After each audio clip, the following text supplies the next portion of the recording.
As a potential treatment for genetic disease, targeted gene editing is attractive. 2 studies describe a proof of principle of gene editing in sickle cell disease and in transfusion-dependent beta-thalassemia with CTX001, an autologous cellular drug edited with a CRISPR-Cas9 ribonucleoprotein. Both diseases are caused by mutations in the hemoglobin beta subunit gene. Lower morbidity and mortality in both diseases are associated with elevated levels of fetal hemoglobin, which is made up of alpha and gamma globin chains. The transcription factor BCL11A represses the synthesis of gamma globin and hence the production of fetal hemoglobin.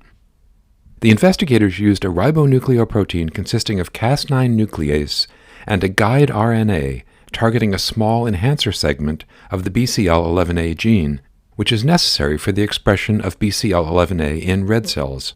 Their strategy was to make a small edit in the enhancer, thus hindering its ability to drive BCL11A expression, which allows the synthesis of gamma globin and the production of fetal hemoglobin in erythroid cells. The Phase 1/2 CLIMB-Thal-111 trial enrolled patients with beta-thalassemia with more than 10 units of red cells per year in the previous 2 years. The first patient received an intravenous infusion of CTX001 after myoablative conditioning and was followed for 21 months. At baseline, her total hemoglobin level was 9 grams per deciliter, with fetal hemoglobin making up 3%.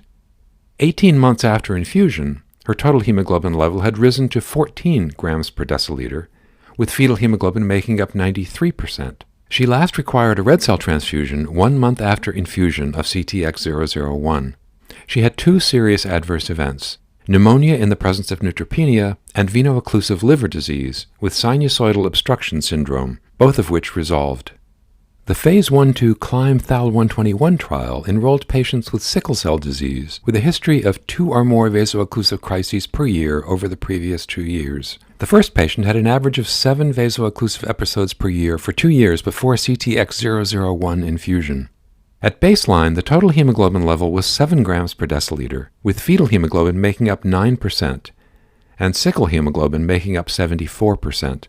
15 months after CTX001 infusion, her total hemoglobin was 12 grams per deciliter, with fetal hemoglobin making up 43% and sickle hemoglobin making up 52%.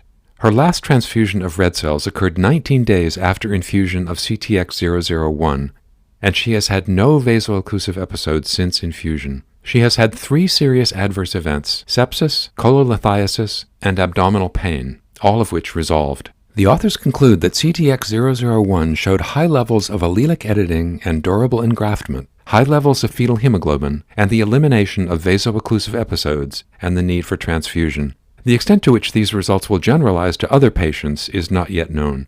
Full study results are available at NEJM.org.